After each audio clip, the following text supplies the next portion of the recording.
Okay, now we start the recording. How's everybody so far? All right, Mark, I got a thumbs up from you. Thank you. I know you're there. Let's see.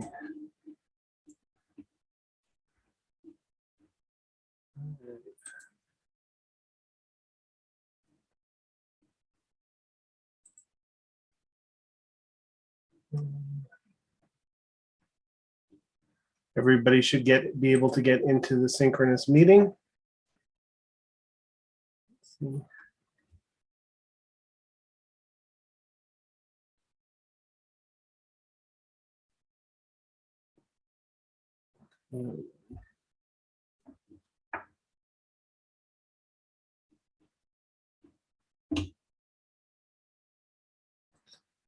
All right, I got 2 people in so far.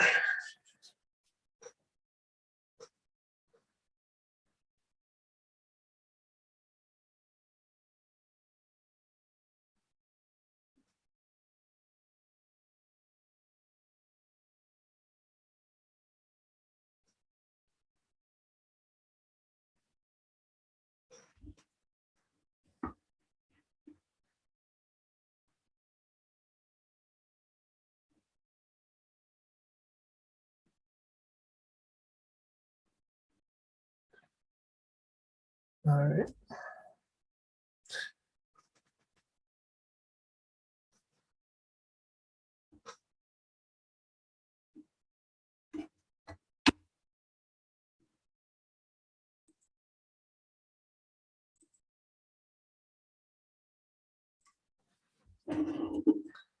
There we go. That's a bit of camera. All right. Okay, so let's begin. Hopefully people will come in. I've got 2 people showing on the Nearpod. If you can't get in, let me know if there's an issue.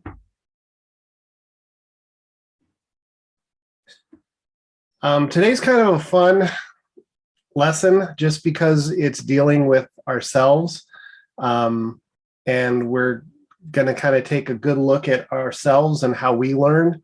And if we share that with everyone, then it kind of gives us the ability to understand how everybody learns. So we're going to start off with talking a little bit about motivation, because that's going to be one of the themes today. What was the motivation for starting this endorsement program? You got the email from me, kind of an explanation, a website explaining the endorsement, what would be required. What led you to want to do that? What was your motivation for this endorsement? I'm just going to I'm going to go with Jackie. We'll start with you. I think I wanted to understand better how adults learn. I just want to understand the coaching process better so that I felt like I really knew what I was talking about. Excellent. Cindy? So in all honesty, the first reason is because I needed the credits. That's all right. That's into, yeah, that extrinsic motivation there. But it's also been great because there's so many things that I've been learning as we've gone through this.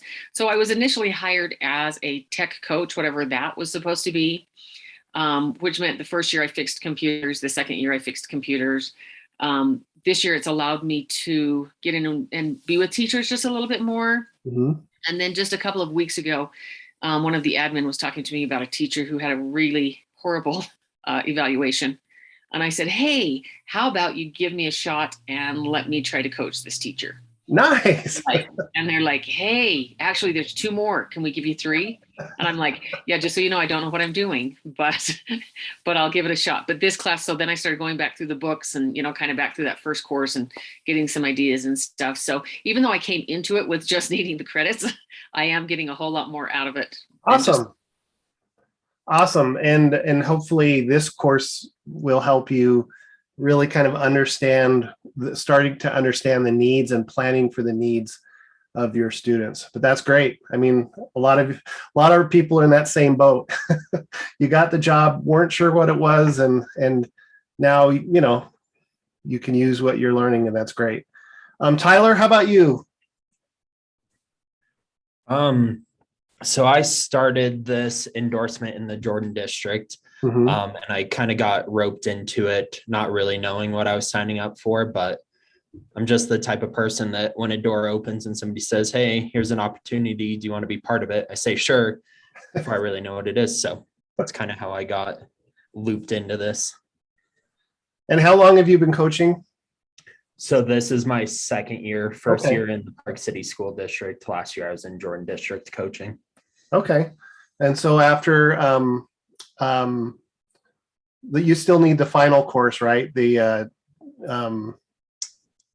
instructional design and assessment. Yep, I had just done the very first course Okay. with them and then All right. got this position. Yeah. And then so after this next school year, 2022, 23, then you'll be eligible for the endorsement. That's great. Yep. Good. Make sure you're on. Who else we have? Let's see. We've got Christina. You're here now. I am here. Thanks for being patient.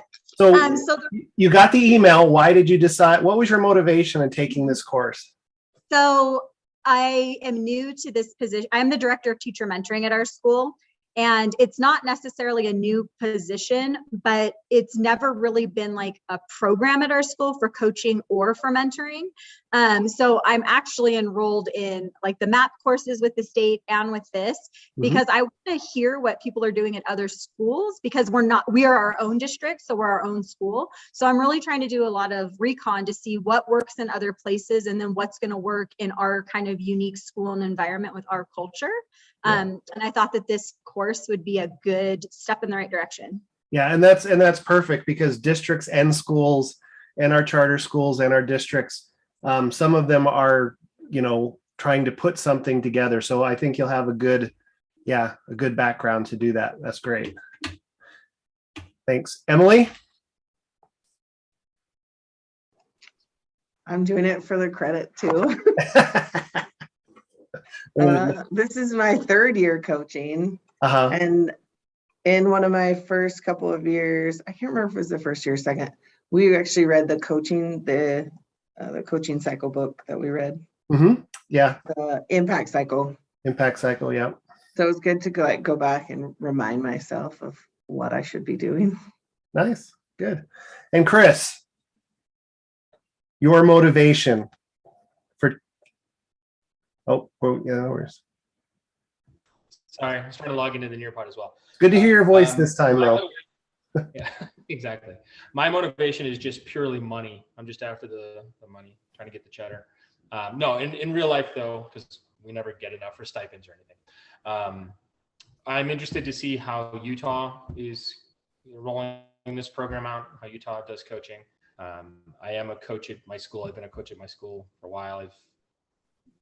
Like the first time I started coaching was in 1997. So for a long time. So part of it is for the credentialing of it in Utah. No, excellent. And that's, again, what we're seeing is kind of everyone's a little bit different, kind of the same, but that's great. Mark. So I was kind of strong-armed into it by a friend of mine, told that I had to do this. So just kidding. It kind of meets with some of my goals and where I want to go with my degree. And I think it's helped me be a better teacher in the classroom too, just understanding how my interactions can interact and can work with my PLC and some of my other things that way too. Okay, excellent. And the whole idea of this exercise is, as we get in, is for us to kind of see that we're all here for similar reasons and some different.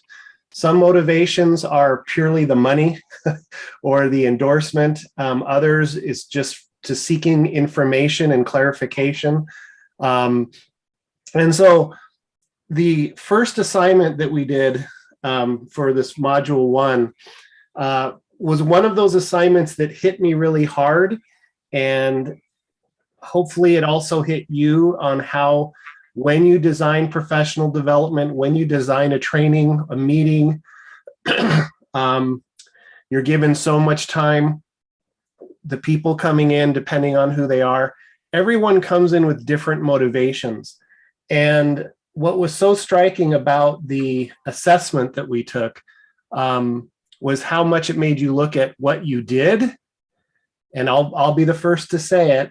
When I took this last year, and I encourage you to take this every year because it does change and some things become the same, but it really does help you focus when you do any trainings.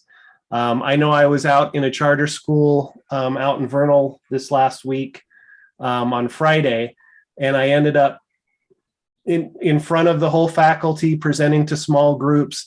But so many of the things from this assessment keep coming up every time I walk into a room full of teachers trying to identify, what their needs are. It really helps. So let's get into the assessment a little bit and let's let you guys share. Today, the agenda: beliefs about adult learning, the reflection, learning theories, learning settings, motivation and learning, and a conclusion and looking forward to module 2. When we're done today, we're basically halfway through the course, yay, or the 3 courses, so it's kind of a good thing. But before I go on, there was a breakthrough today with SUU. It does work by talking to the dean of SUU and then getting the person in charge of the department. And now the person who was supposed to do all the paperwork emailed me today, called me today, and is now my best friend. So with all that, I'll send out the registration for that first course. If you want SUU credit, I'll send an email out tomorrow for you. So that's been sorted. All right. Question then on just the USBE credits? Yep, I will go through Midas and present those tomorrow for those who don't want it.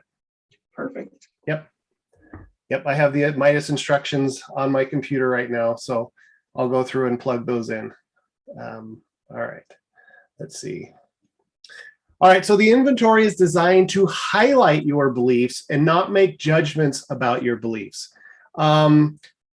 Did anyone feel uncomfortable when they did this? Or is it just me? I wasn't uncomfortable, but I was a little surprised, I guess, at the initial part, like when I was looking at it, but what hit you is I think I still blur the lines a lot on teaching kids and teaching adults. And so sometimes I had to find myself going back and really questioning, is this a fundamental value and belief about education in general, or am I really thinking about adults? And then also trying to wrestle with adults in general, or maybe just am I highlighting a couple adults that I work with and I'm letting that cloud my judgment of every adult that I work with? So I think a lot of it was surprising for me of how much I was not just very clear on what my answer was, but how much thought I guess I had to put into it. Okay. Was anyone, and that's good. I was uncomfortable, meaning on what I don't do. There were so many things on when preparing a PD, do you do this? And I was thinking, no, I don't. And like I said, the first time I took it last year, it was really intimidating. But to be honest, this year, and you'll get to see my results in a little bit, I was very proud of what I was doing and what I wasn't doing. And it was much more of a choice rather than just a happy accident that I did it or did it this way. But my first time taking this, I was thinking, we're supposed to do that? Oh, wow. Okay. That seems like a lot. But just so you know, a year later, it can become part of your trainings, your PDs, your coaching. It really can becomes easier. So the categories, if you didn't go through and read all your stuff or you haven't taken it yet, the categories that it's looking at are liberal arts, behaviorist, progressive, humanistic, and radical. And in liberal arts, you're looking at intellectual development. Behavioralist, you're looking for changes in behavior, changes in learning. Okay. Progressive, practical problem solving. And this coming from a science background, and Mark, you are too. This is kind of where I ended up last year, almost being on an island, because everything I was doing was problem solving. Teachers' problems, my problems, problems with technology to make the thing work. All of that was kind of my focus. Humanistic, self-actualization, where letting the person realize the importance and going on with it. And then radical, the education for major social change. And so let's go to your scores. If you have your results, or if you can remember them, or if you want to just scan back on your computer. And I do recommend that you bookmark that link and take this every year and possibly give it to your teachers. They could also take this and kind of see where they go. But go ahead and share your top 2 areas in your inventory that showed to be the strongest for you.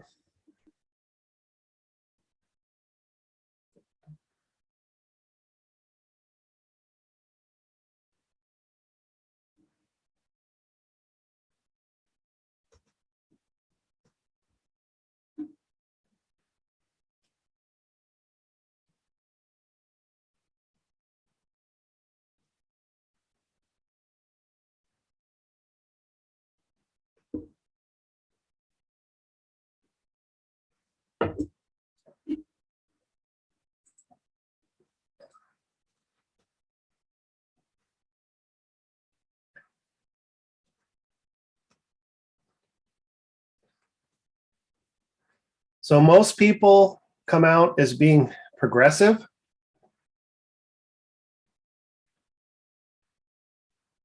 And humanistic. Nice.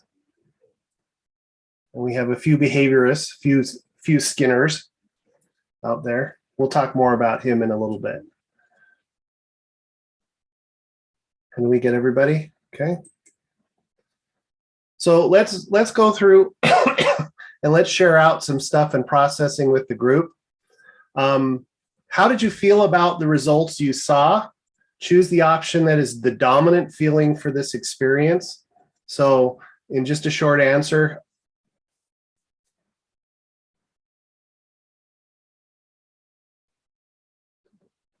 how did you feel about it? Just choose the answer that's most.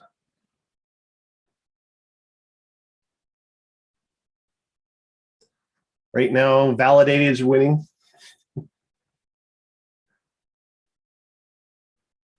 Intrigued.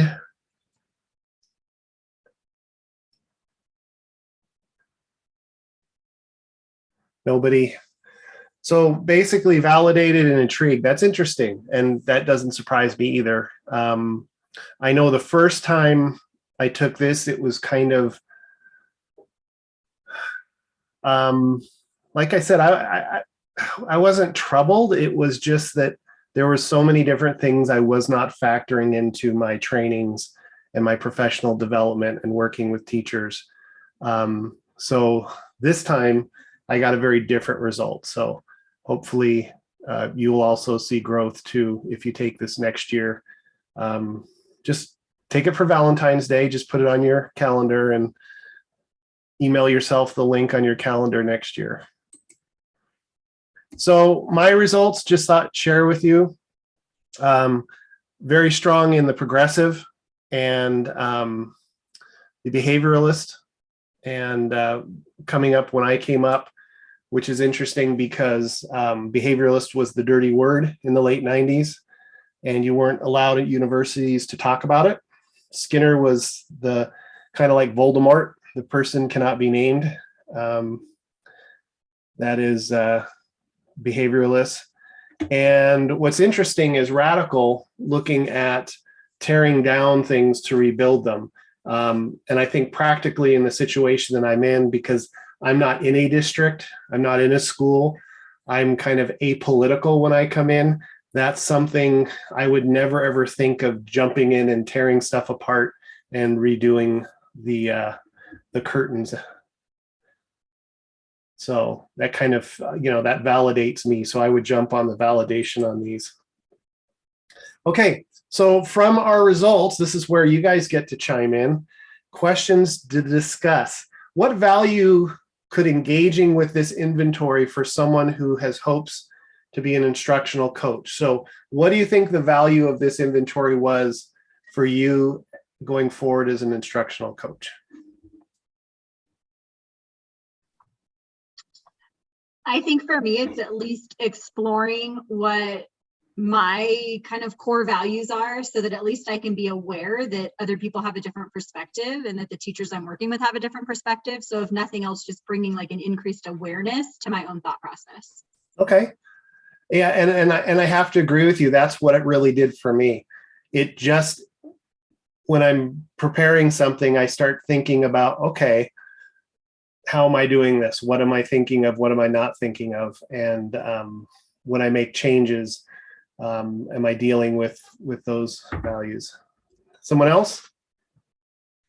Yeah, I just think everything you said of being aware of the scope of things to be considering as being a coach. And I think it's easiest to do things in the way that you learn best. So it's good to be aware of other learning styles and be reminded of those constantly, so that you aren't just addressing your dominant learning style. Yeah, and Todd, that's where I was last year, because I was a behavioralist, but that's how I did everything. I wasn't thinking of the other styles and the other ways of how people are coming at learning that would be different. So yeah. Okay. Anyone else? I got something to add. Okay. So if I was working with someone who wanted to become a coach and they took this assessment and it came back, let's say, really strong and radical or in liberal, we might want to talk about, what is the purpose of coaching?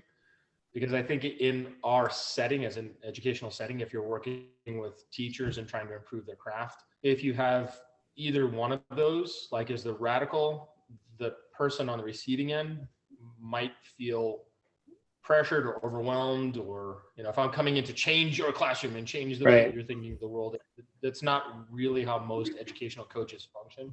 And similarly, if it's just for intellectual exploration, it removes some of Noel's, like, we need to have a purpose and we need to be able to apply this quickly. And if it's just for, let's talk about Greek society, like, that has no applicability. So if I was working with someone who wanted to be a coach and they came up strong in either one of those areas, it's not that they couldn't be a coach, but to help them understand, like the function of what a coach. Oh, yeah. And Chris, I totally agree. You walk in on a teacher and say, oh yeah, we're going to do something completely different. That would be just too much, I think, for most people to handle. And I've seen it happen. I've seen people come in and saying, we're going to do something completely different. And now you put those teachers completely, like, they're out on ice and they have no footing. So success is probably not going to be where they want to go. Anyone else have any comments on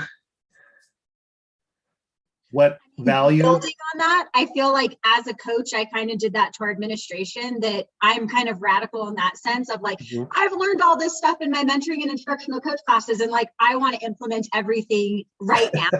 And so I think, like, hearing you guys talk, I'm doing it on like the other side of the spectrum. No, and I mean, there's a place for it. And sometimes there is, especially when you're going to administration, they might not have a clear plan out. So you going in a completely different direction or coming from a different direction, it doesn't mean there's not support. But it's just, depending on where you're going, but that you're aware of it. You can think of what type of behavioralist, problem solving, progressive, dealing with their emotions and coming to it, that would help in, even if you are radical, and there's nothing wrong with any of these, identifying where you're at and then seeing how you change is probably the best, most powerful thing from this. Okay. Well, thank you. I had a share board to do, but I wanted to hear from you guys, and I'd rather talk less, so we don't have to do that one. It's working.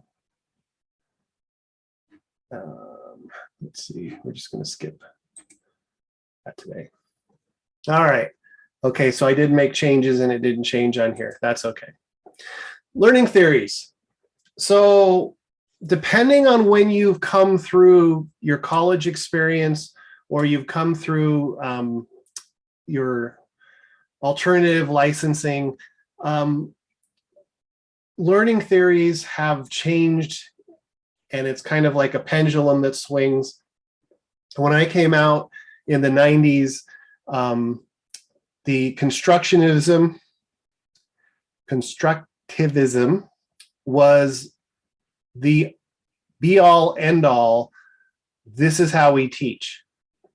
Behavioralism, that's old timey stuff. Skinner was evil, and so we didn't discuss those at all. And if you had the behavioralism kind of ideas, especially some of the people in my program that came through the military, they had issues with the professors because they were hard to convince that behavioralism wasn't a very powerful use. So at this point, what do you know about these?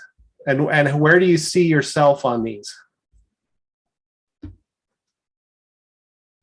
Oh, before we do that, let's have you play a little game. Just so some of you have forgot them, you can remember them.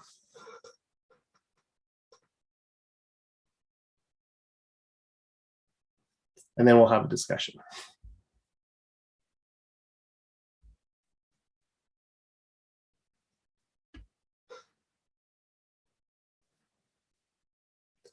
All right, Christina did hers. She's got 5 out of 5.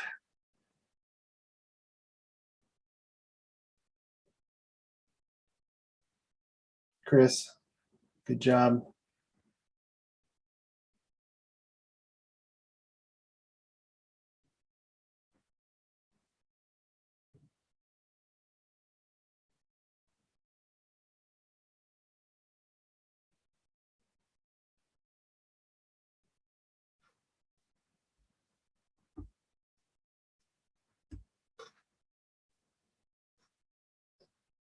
All right, we're all done. Let's see. Let's get this out of here. All right, so as we share out, what do we know? Where do we see these theories in our LEAs, our schools, our districts? What do you see as the main or in your school? What are we out there using right now?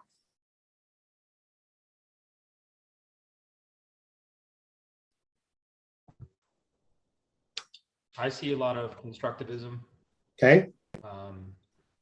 That's probably the one that I see most frequently being implemented in my charter. Okay. And has that kind of been presented to teachers if that's what your school does? No, not so much directly. In kind of conversations, some of the teachers are sort of aware of that, but I wouldn't say no, that it's not like a beginning of the year staff meeting. This is what we're going to do. This is what we're going to do. Okay. The way that they're implementing the curriculum. Okay. How about anybody behavioralism out there?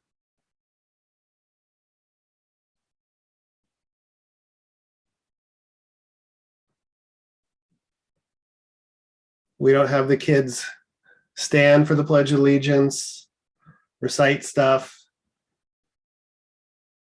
No, we do some of that too, but not. Yeah, no, it's not going to be 100%, and never should be. People have tried, like I said, in the late 90s with constructionism. Anyone else sees other things going on in your school? I think it's a hard question to answer, at least for me, being in 4 different schools. I see a little bit of all of it in all of them. Good. No, and I hope with variety, with your opportunity being out in 4 schools, you would see them all kind of being out there, and it's not just one way, because the kids don't learn in just one way. What's the importance of the social cognitive theory in your schools? Do you see that as having important? Is that just to me? No, to anybody. Oh,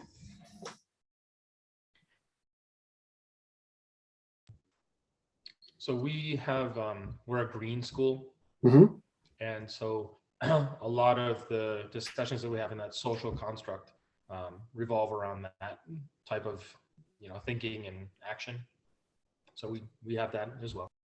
Yeah. I mean, your kids are growing, and and all of these are valid things. As a coach, the idea would be, as Jackie said, as she's going out and she sees all of these things, that you can start to kind of, okay, this is what's happening and this is what's happening.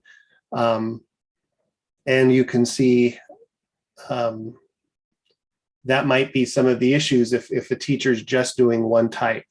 Probably the best experience with constructionism was the whole language debacle that happened in the late 80s and through the 90s, where the idea of behavioralism and phonics was thrown out, and whole language, creative spelling and stuff went out.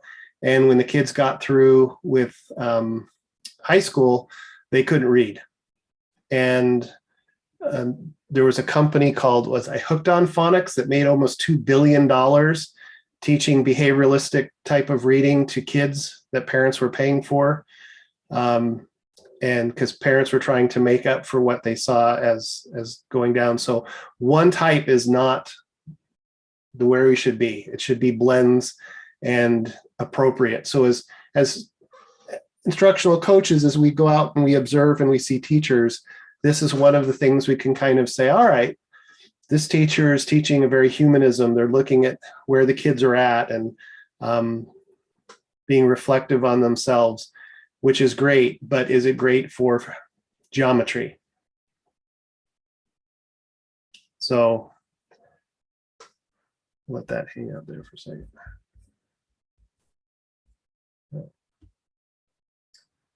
So the next is for everybody, just to kind of chime in.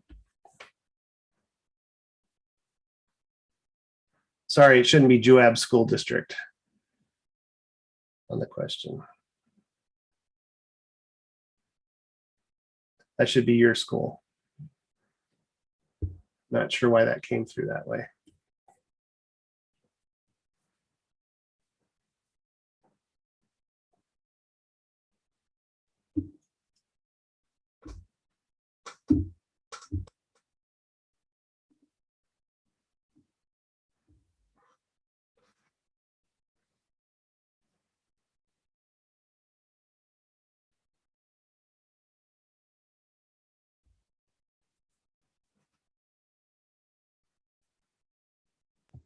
Maybe it was just on mine, but I can only choose one. I'm sorry? It might have just been on mine, but I could only choose one. Okay. All right. Yeah, I was having some issues with slides and I made some changes and they didn't automatically change, which is weird with Google. Why do you think you see a particular learning theory in your LEA? Is it working? And why do you think so or not? Whoops. So Chris said basically constructionism is at a school. With your students, do you think that's the best, or do you think something else might help? For me personally, I think it does work. Mm-hmm. At my school, we have quite a few students who, not students, a few teachers that have gone through an alternative pathway to Mhm. teaching that may not be as familiar with these theories. Right. So, Or maybe never heard of these probably theories. implement- Right, right. So I think that's why, where I see a lot of the teachers doing that particular type, it's from other teachers. They're just kind of Okay. like, okay, I see what you're doing. Okay. And as a coach or in your thing, sometimes you could explain to them what they're doing and why it is theory, and share with them materials that will help at least put their feet on the ground if they've just been kind of following what other teachers are doing and it works for them. So it works for me, and just being a little more thoughtful and understanding what they're doing and why, and the benefits and so forth. So yeah, really it's just kind of getting a sense of what's going on and to help them out and move forward. All right. Learning settings. Okay. Now, even though in learning settings, it's easy to say that formal is sponsored by educational institutions. That's your classrooms. That's however your school's set up, and some of you are set up differently. Even though that's the formal type of learning situations, that's not always formal, doesn't always happen inside the classroom. So it doesn't have to be. So the three types, basically formal, that's sponsored by the educational institutions. You have desks, you have chairs, you have a whiteboard, you have information being done. The kids respond back with work, with assessment. That's kind of what we think of schooling is formal. Non-formal is learning in a community-based group. Think of it as a nature walk, and you see a certain type of bird and you learn something that you might not have learned. It's not as formal.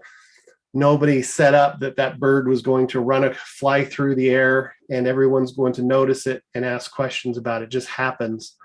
And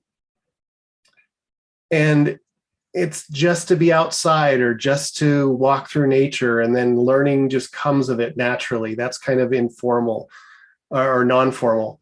And then informal is kind of almost, you want to think of like self-directed. It's just when learning comes, when you see something. Chris just mentioned teachers who've come through an alternative lesson. They might not understand how to teach, but they watch the teacher next to them do something and they repeat it and it works for them. And so, boy, there's something they can hold on to.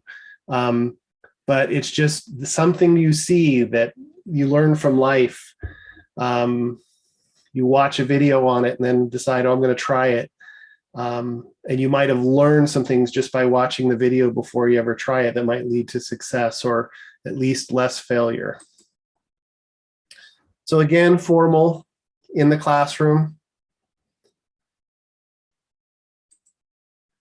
Non-formal, the nature walk. Oops. Sorry. Trying to sync my two here.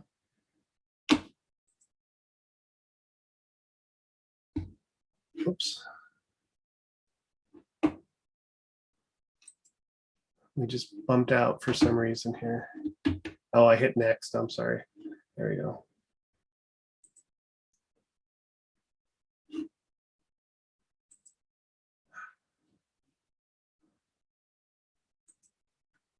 Okay, or informal. Okay. And with this, we're going to talk about that, our motivations, what we see something we didn't expect, and we end up reading an article or watching a video or a whatever. Okay, self-directed learning, module 2. Oops. Okay. Incidental learning, an experience that causes us to learn something new. Tacit learning, subconscious knowledge, comes from our experience of daily life and a combination of several knowledge gains through many processes. Now, in our discussion, we talked about learning something new from one. So think about those things. And today you're gonna do a lot of thinking of yourself on on how you're learning, what your motivations are, and what's the best way that you learn. Some people love to take classes and are very formal. Other people just like to experience things and get better in time. Some people just like learning something new. Okay, so consider a time when you learned something new. Okay, examples could be a new technology, a program, how to install or build something, a new skill or hobby. Answer the following questions in regards to that learning experience. What was the new thing you learned? How did you learn it? Describe the learning experience. What learning theory or combination of learning theories capture how that learning occurred? Okay.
Yeah, YouTube has become quite the teaching tool for adults, giving people the feeling that they can expertly or at least proficiently do things that they had no clue on.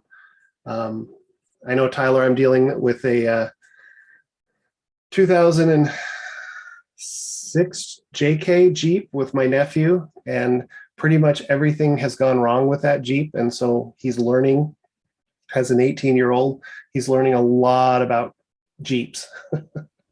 That sounds about right. Yeah, he went out and bought a one of those computer things so he can get the error codes. So yep. He came in and said we had a 300, so we took it to that's over our heads. I have a 2013 JK, so okay, yeah, all about that. Yeah, well, you replace it one piece at a time. That was a Johnny Cash song, right?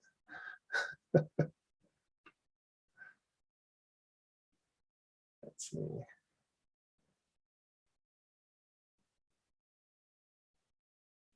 So on these, though, it's really the reflection on how you learned, why you learned it, why you wanted to make a quilt, why you wanted to bake. I got to read Jackie's here.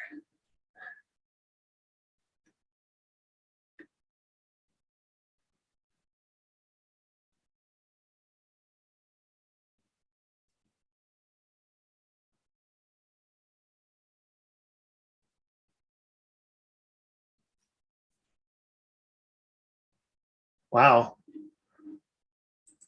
Horses do teach us a lot about ourselves. That was impressive, Jackie. Yeah. Even though horses, you'd think at first you'd think it was behavioralist, right? How you train a dog. Mark, you know a lot about that. But in fact, horses are incredibly emotional, and looks like it took a complete different things about you and your horsemanship and dealing with the horse and relationships. So yeah, that's impressive. Thank you for sharing.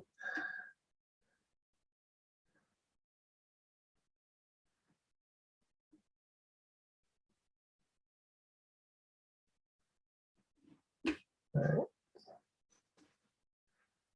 So as I've gone through and looked, we learn differently. We learn for different reasons. We have different motivations from that experience. Some of it was behavioralist, some of it was constructionalist, some of it was just for yourself, for quiet time, or with relationships with people and family. That's,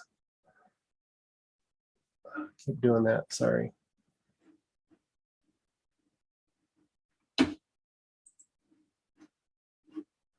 I hope that's not messing you guys up too much.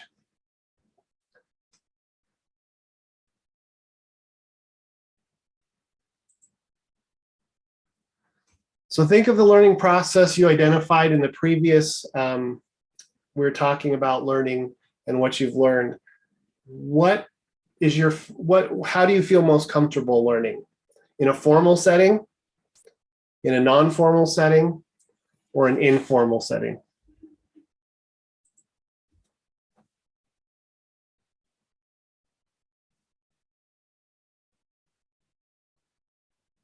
And it's just interesting when I'm working with teachers in Canvas.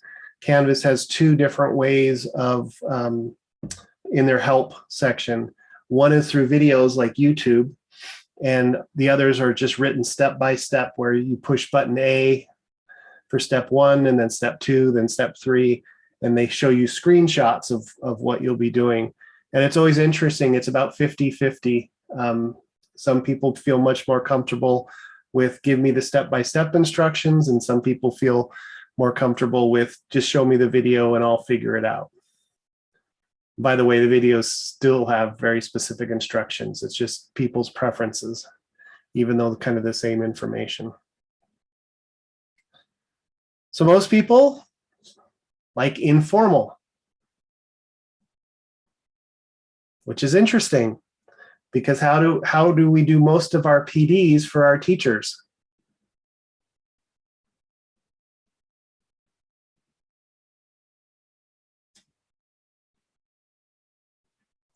You're telling me you prefer learning informally, but how do we give most PD to our teachers out in schools?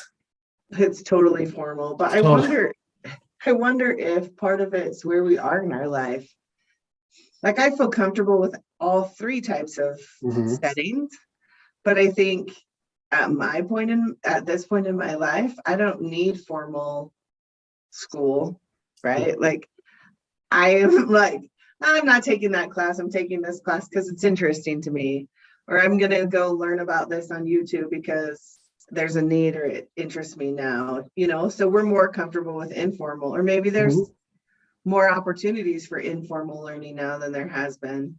Anyway. Well, just think about what I just asked you, to think about your learning activities and how you best learn. Is that formal, or having you reflect and bringing that to here? That's more of kind of like, we see that bird, we identify the bird, we learn something about its habitat. So can you bring more informal type of lessons in a formal setting?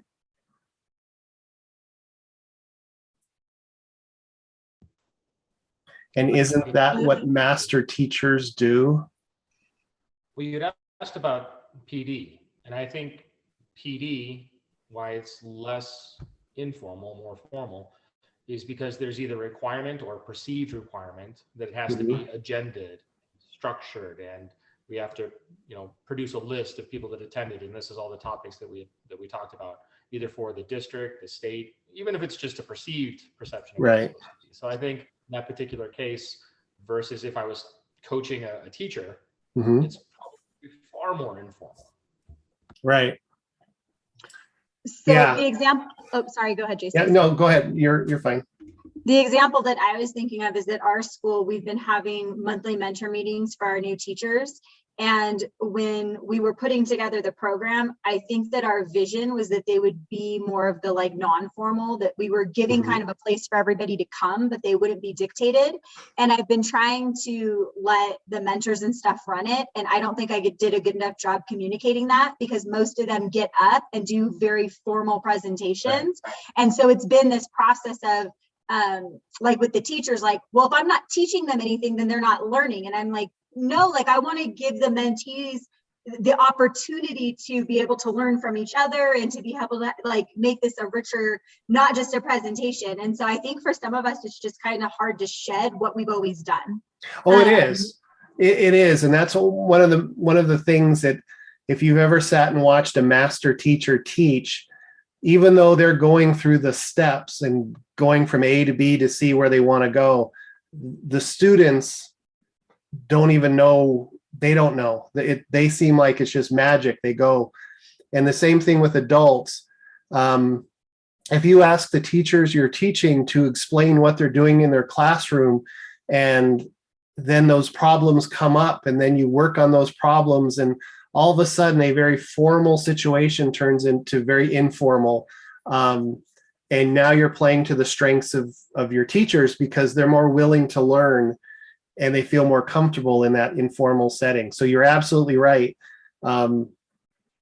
Wanting to do informal in a formal setting, in that case, didn't work. Maybe it was communication, but it is possible to say, hey, okay, bring some ideas, have them share some ideas, identify problems, let them work it out together, and almost make it an informal type of experience. So that's why I said in schools, a lot of times we think, and Chris, you're right, you have certain, bars you have to hit, certain things you have to do, and then have it signed off that training was done. But is that how you learn the best? Or how you feel comfortable, I would say at this point. So now we get into, I think the big thing, the big meat of this is the motivation for learning. And this is where really think about that first question I asked you today. We got a whole bunch of different answers on what the motivation for taking this course is, now that we're halfway through it. And what are those? So let's look at some of the motivation related goals for this course, shared by some members of the cohort. And I got this from a couple places, people taking this class.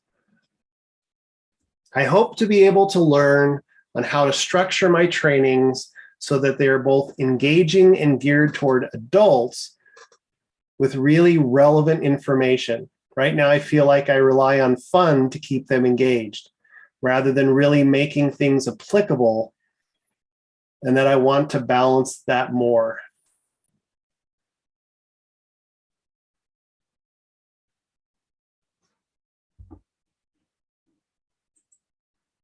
I want to be able to design and facilitate instruction for adults at the level and direction that will lead to instilling motivation and tools needed for effective learning.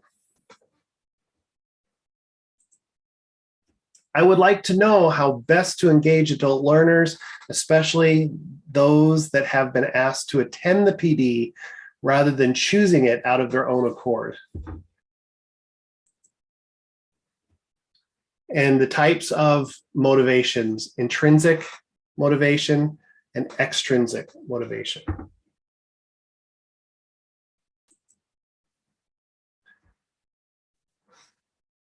So share one thing that you have done in your life that you attribute to extrinsic motivation.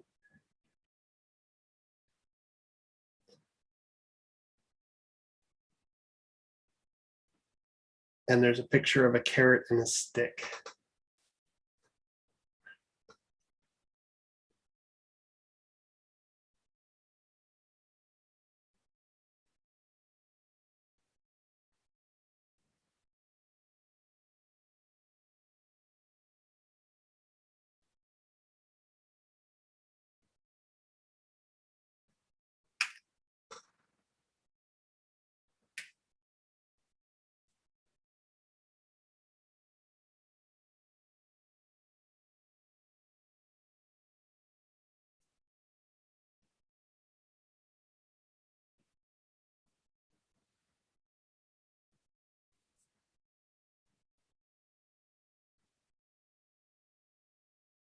Getting an endorsement, taking classes to get a raise, depending on your schools or how it's set up. So many courses, so many steps. Yeah.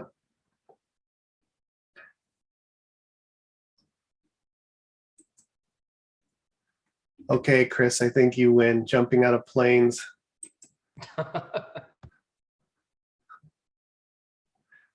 And you needed that to advance, right? Yeah, in order to become one of the team leaders. You weren't internally motivated just to want to jump out of planes. Okay. Oh, it's just a method of insertion. Like, most of the time I drive in with a truck or something, but I have to jump out of a plane to do it, whatever. Yeah. I did it for fun. I did it once and I'll never have to do it again because I did it. So that was more eternal for me, but wow, the adrenaline. Just not natural.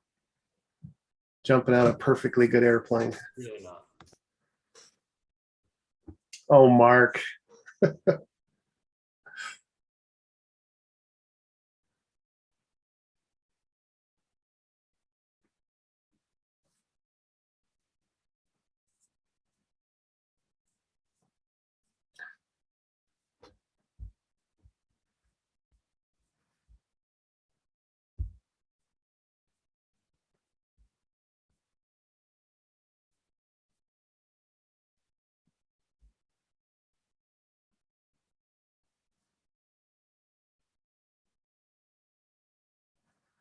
So is there value to it? You're thinking about working with other teachers. What is the extrinsic motivation for working with you as a coach or going to your PD? Normally it's that administration has told them they have to. Okay. Does that help? Does that help with learning though? Nope, not at all. Because then it already feels like an uphill battle of something that they don't want to do in a way that they don't want to do it, that they see as a waste of time. So instead of even being able to focus on what they need to learn, I'm already having to go back and convince them that they need it to begin with, let alone what it is. Okay, yeah. I just don't see, and how do you think that affects the way the teachers look at you? I think the only reason that they don't look at me cross-eyed is because I was a teacher with them before and they knew my very vocal opinions about things. So I think that they have a trust in me and they know that I'm trying to change things too. But I always feel like I'm walking this tightrope of like I'm always in the middle and I'm neither on a side. So I don't know, it's as much as how the teachers look at me as how I look at myself, because I constantly look at myself and be like, I'm part of the problem and I'm really not sure how to get myself out of this. Yeah. Yeah. And I was going to mention, Julie's not on today, but when she watches the video of this, she'll smile. She gives her middle and high school teachers kind of a conference style where every month they have a training, but they get to choose between 3 different trainings. Now, as an educator, how would you feel that when you went to a PD, the first thing you got to do was choose, and would that change your attitude at all? So we actually tried to do that at our school, and Jason, I think you got to come and experience it a couple times, where we tried to make our daily PD more like a conference, where we put out 4 options for every hour. And so teachers could pick what they wanted.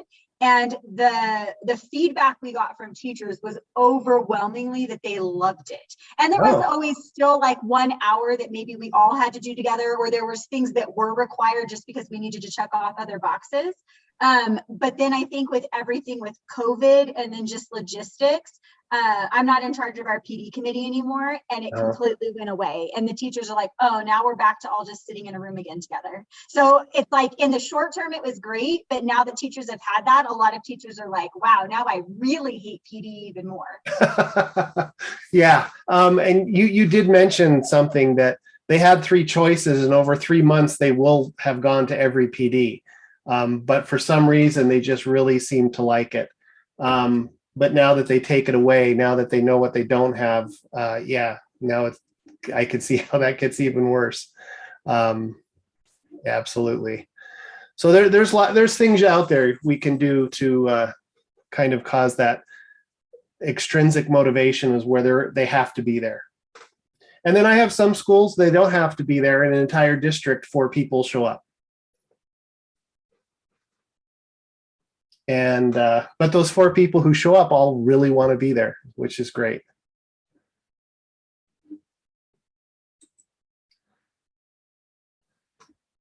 So now let's think of intrinsic motivation. This is motivation that comes from the inside. What are the things that have you've done in your life that you've done because of intrinsic, not from external forces or having to be there, a carrot or a stick, but really comes from the inside of you?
All right. So Tyler really wanted to be a circus clown, went out and taught yourself to juggle, which is a great skill, by the way. But that you actually just went out and taught yourself, and something you wanted to do. There you go. Learning better classroom management. Mark, why was that intrinsic for you? I think it's just made me a better teacher. My first year at the school I'm at now was a really rough year.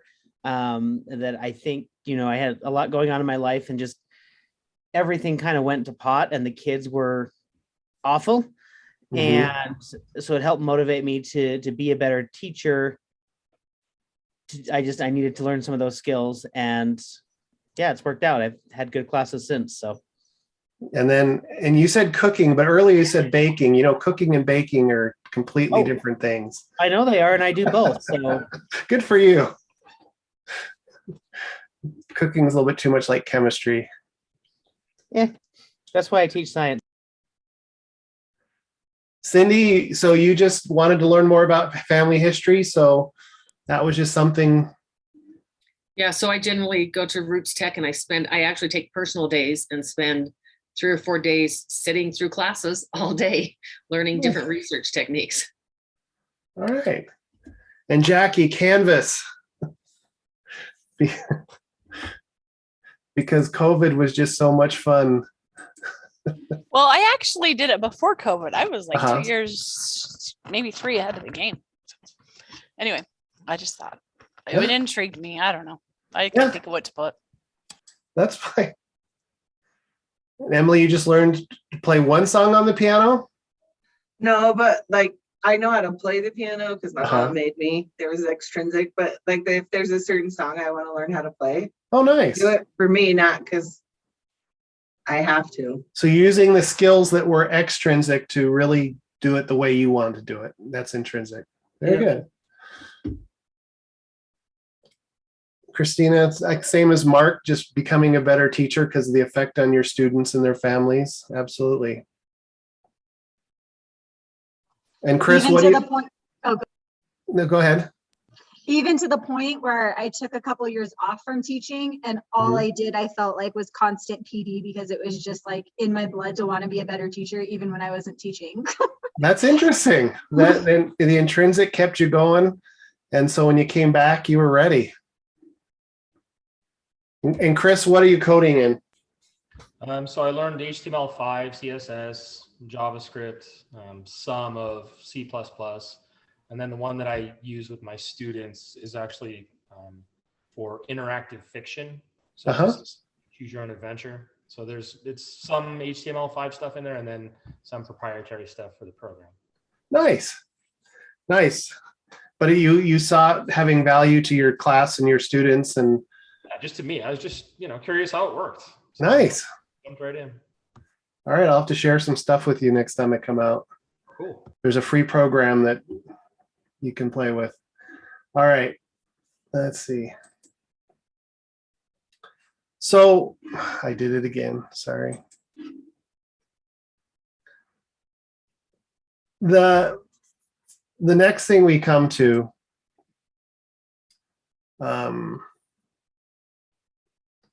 asking what motivates learning is an important question to contemplate both learners and educators. There are factors that affect learners' stamina to continue. How can we ensure that we are enhancing rather than eroding learners' enthusiasm? Now, where we're going to go next, I think this is the biggest part of meat and potatoes. In part of my PD on Friday with a charter school, I brought this up with a group of teachers and they grabbed onto it. And when you were doing your reading, I'm interested to see how many of you really caught on to the importance of what's load and power. Sorry, there we go. So in your readings this month, how many of this really hit home?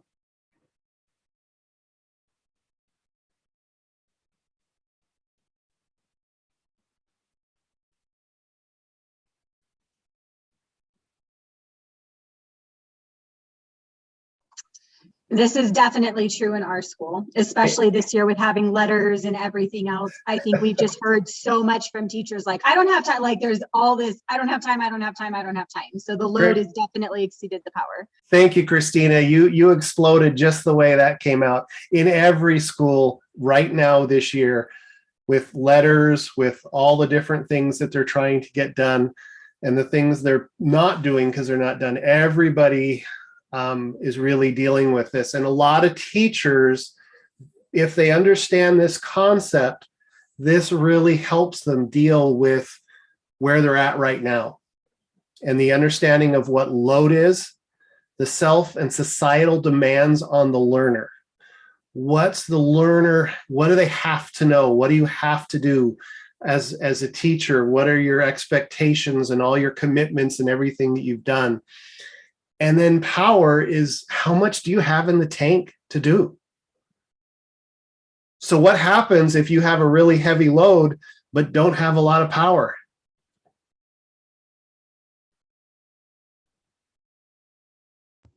You stop. It's not going to work. Okay. And what happens if you have a person next to you has very small load and has lots of power? How does that make you feel? They're obnoxious. And and this often happens in schools where you have assessed teachers and non-assessed teachers. And I've had some non-assessed teachers come to me in my career and literally apologize and say, I'm really sorry, but I just don't have to worry about test scores. I don't have to worry about those things. And so, I know you're killing yourself over here, but sorry. And I had some teachers say, how can I help? So understanding that load and power. So with load, we have external motivators, family commitments. Most of us at this age have family commitments. They come first, but they rarely do, because from 8 to 3 in the afternoon, we're teaching or we're at our jobs, and getting them fed, getting them sent where they need to go. That's a huge load. And as Mark said, some years your family commitments seem a lot heavier than others, some less. Occupational responsibilities. We're talking about those of you that have been assessed teachers, or you have certain responsibilities you have to get done. You're the testing person, and tests have to be done by a certain date, and everybody has to be trained, and everything has to work. And that's a lot of thing. Jackie, how about you? Yeah, just a lot. Just Some districts have 20 people that do it. Plus they grab all the coaches in March and April just to make sure testing has gone done. And some districts have Jackie, right? Yeah. She just helps do it. Yeah. And there's just me, and I have to do it all. Same job. So those occupational responsibilities that some of you have, especially in the rural districts where you've got so many hats, and those are on. Social obligations. I joke sometimes when teachers ask me if I can help them do this or that, and I say, sure, I've got no life. But we're social beings. We have social obligations. And so we have to have a certain amount of time to deal with those. Although I think teachers are some of the worst of just saying, I'll do that while I'm at work. Civic duties. For example, next Tuesday, I have jury duty. And luckily I didn't have any scheduled that day. And hopefully it'll go just one day. But we have civic duties. Internal.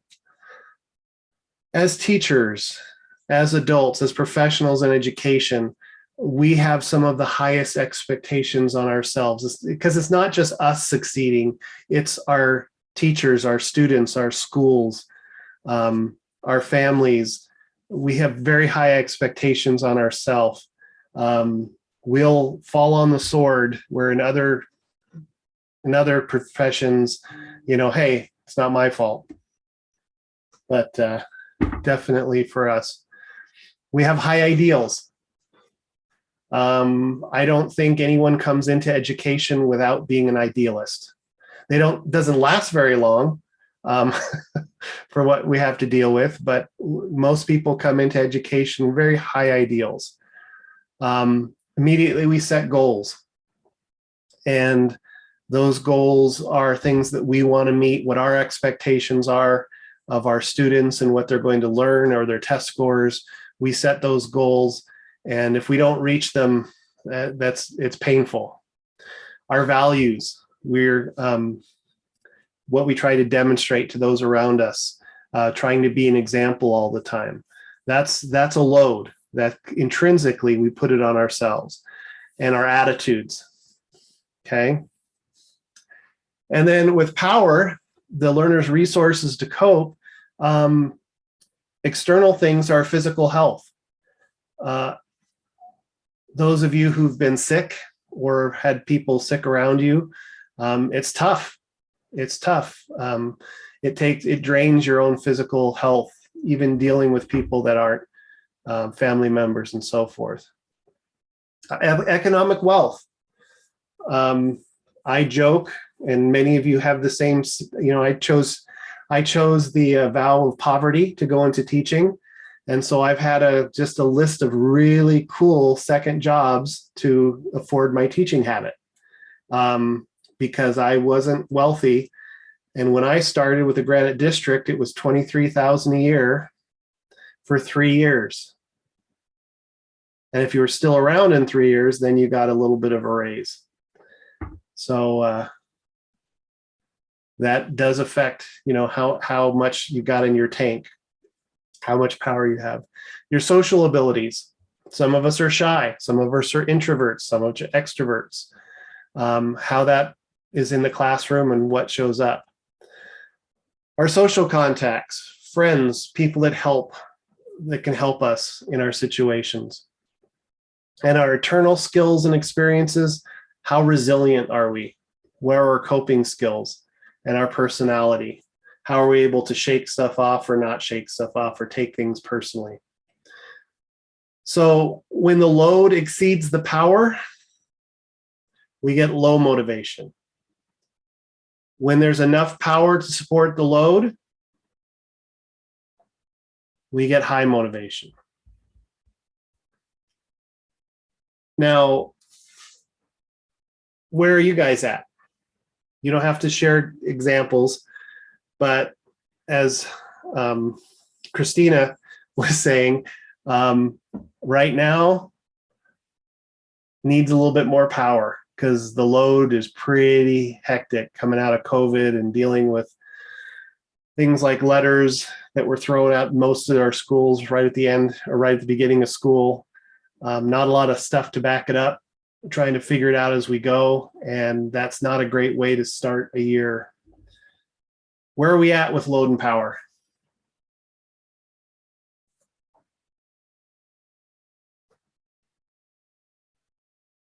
Come on, share. For me, it fluctuates from day to day. Yeah.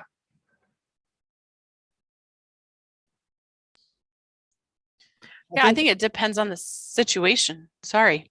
Oh, you're fine. There's some days I feel great and I can keep going, and there are other days I'm beat down and I'm low on both ends, overloaded and low power. I don't know. I was going to say, for me personally, I think I've got a pretty good balance at the moment where I'm not a coach. I don't have those responsibilities, but I've got a pretty good team that helps me at school. And so when I do feel overloaded with stuff, I can kind of balance some of the load there. And then at home, I've got a great wife who does help bear the load there. And so for me personally, I haven't felt completely overwhelmed, but I also know I'm in the minority of teachers right now. Well, maybe that means you have a little power to share. And I think that's where, as instructional coaches, how well do we know the teachers we're working with? Is it a load power issue with that teacher? Is it a daily thing? I know teachers that have plenty of power at 8 o'clock in the morning and nothing at 2 o'clock in the afternoon.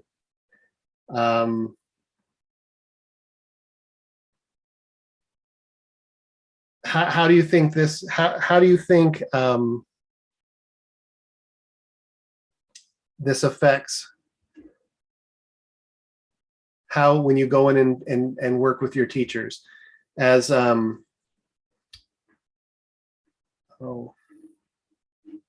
am I thinking here? Oh, Cindy was the one who said that you've just been notified there are 3 teachers that you might be working really closely with and giving them some assistance. How about knowing what their load and power is after talking to them? What are the kind of things you could do to kind of figure out where that motivation might be?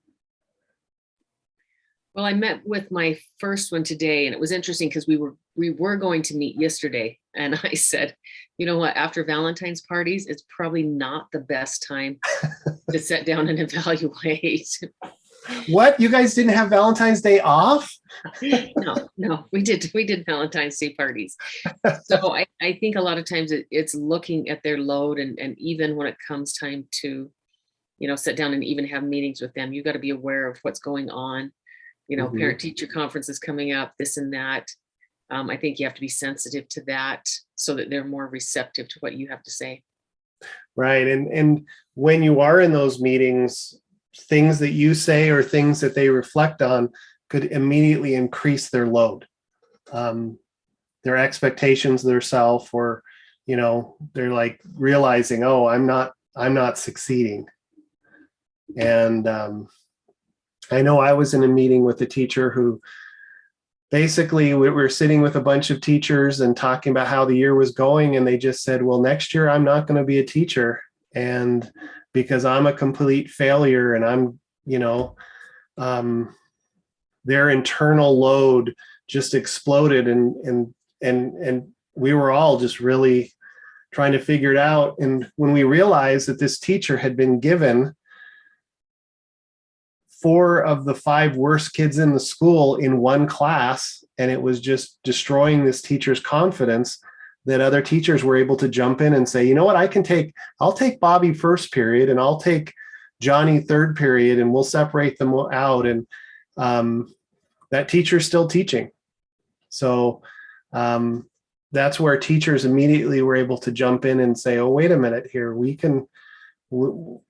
it's not, it's not you. Let's, build that kind of coping skills and with other people that are social contacts and support groups. So it really can make a difference. All right. Let's go on here. Oops, there we go. When we don't consider load in our PL design, instructors can unknowingly create surplus load for learners by assuming traditional authoritarian stance and not respecting learners' opinions and experience. You need to know this. You're disorganized, distracting mannerisms, inappropriate assignments, unclear evaluation and guidelines and expectations.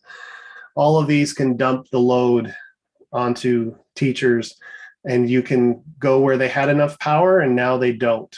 And so you have to be kind of aware of that. And like I said, in that meeting, when we realize that that person's reflection has caused the load to be so great, I think all the teachers jumped in. And one of the person who was their mentor teacher had never met with them that year.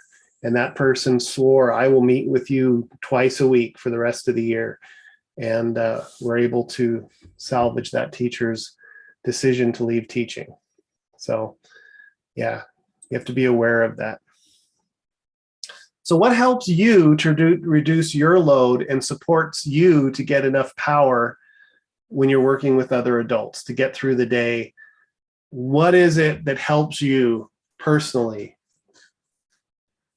helps your load and helps support your power? So share with the group.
Junk food, fries, I'm guessing, pizza. Yeah, it's really just any fast food. Stressful day, just run and grab something through a drive-through and it's all good after that. Nice. Cindy, you get support of admin, teachers, great conversations. Feeling you're not alone, I'm guessing. Music, taking a walk. Diet Coke. Yeah, I've known a few Diet Coke people in my teaching career.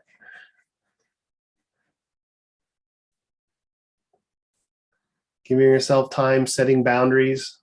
That's been really really important during this COVID, especially, is, being able to set boundaries. I know when I started working from home, I would be working and I look outside and it's dark and it's June. So having to set boundaries.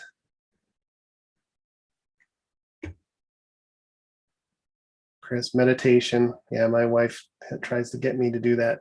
Doesn't work, but open mindsets, good. So now I kind of gave you my experience with the teacher. What are some reasons an educator might not feel motivated to grow professionally and improve more effectively to reach students?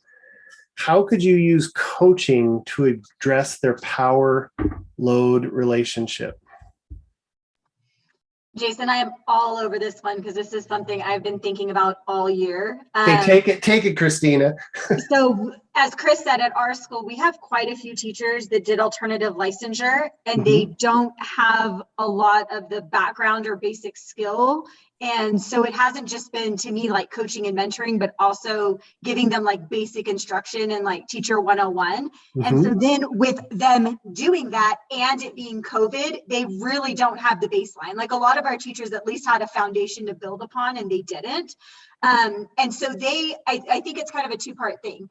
That they kind of got thrown into teaching. They kind of got talked into it. It wasn't a career they chose where they invested like time, money, and effort into it. And then it's also a really, really hard time. So their motivation to get better at it is about zero because they already feel like they're just doing us a favor for showing up in kind of so many words.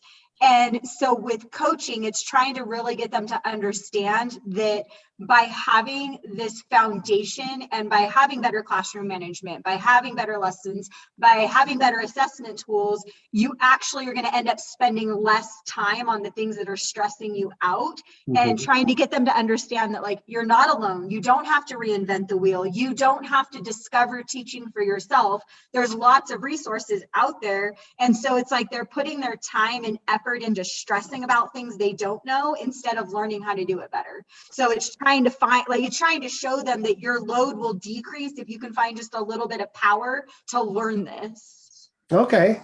And yeah, I think you hit it on too, how the way you said it when you approach them is like, well, all you have to learn this.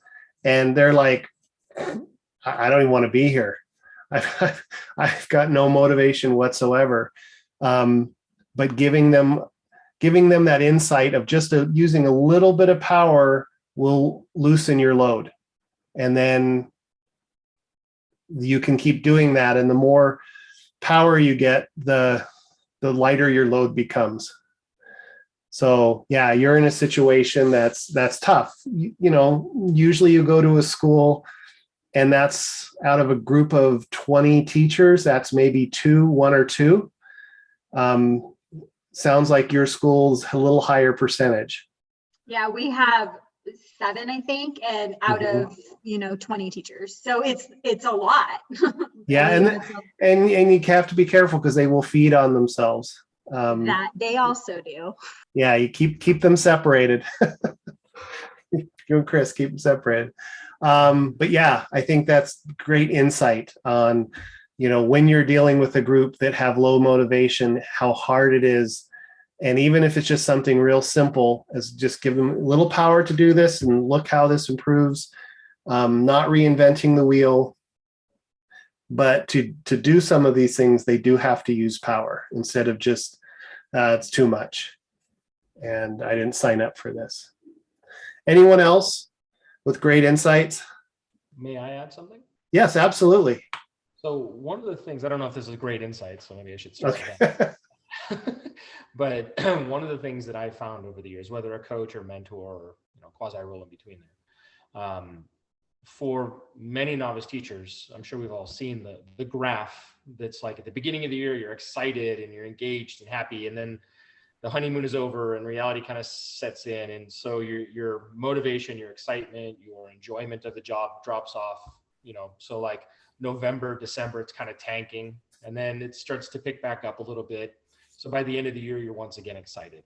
So knowing that's a fairly typical cycle, helping either a mentee or someone that you're coaching, understand that that's sometimes just part of the process. So the load itself is kind of cyclical. Even for veteran teachers, we still kind of go through a similar process.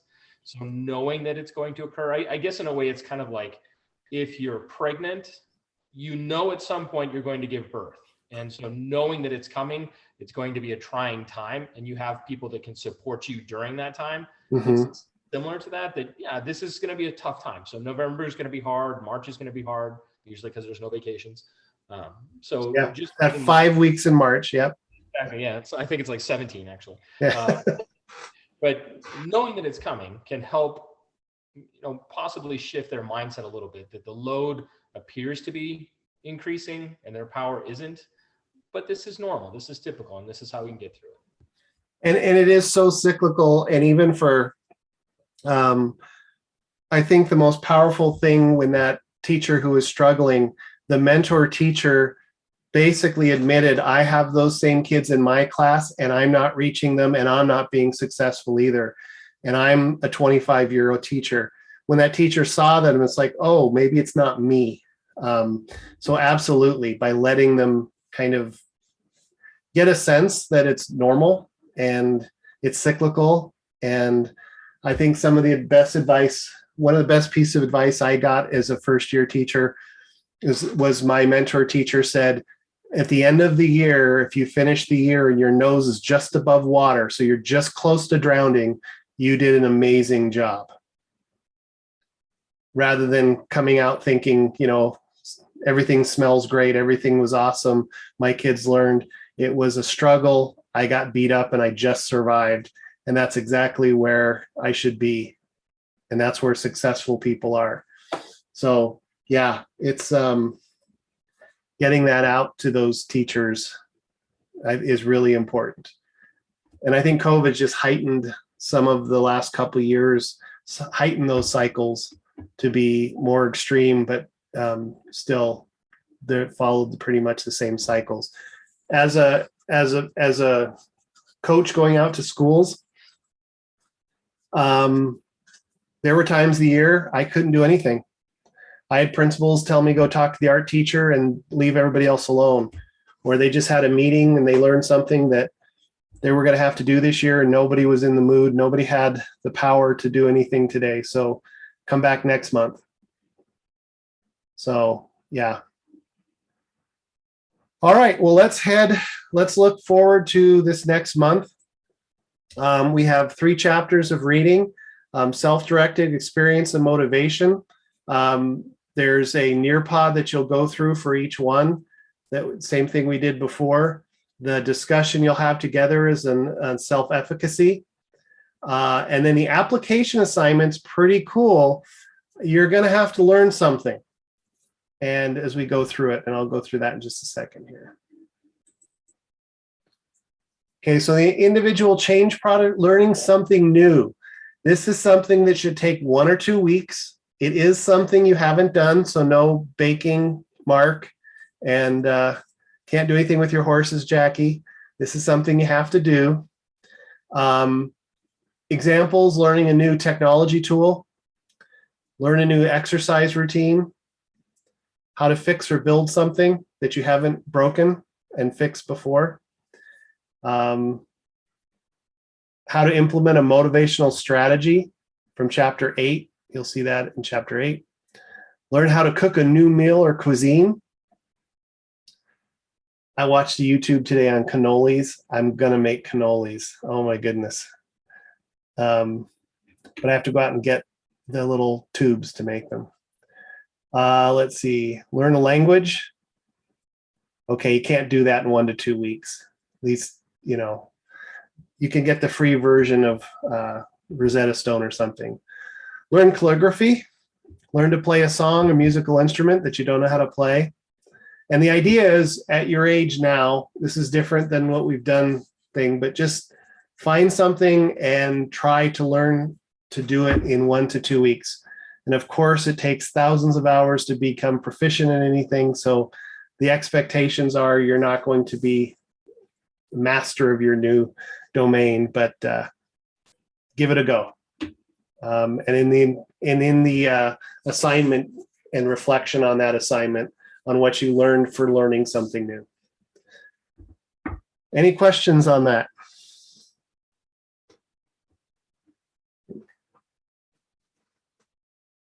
Okay.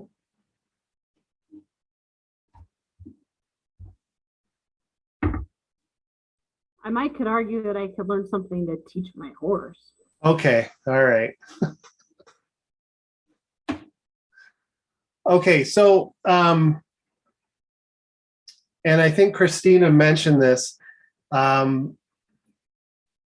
begin thinking of ways to implement coaching in your school. If your school already has a coaching program, how you can adjust it from what you've been learning. And this is kind of be a project that you'll be working on, but I just wanted to throw that out there.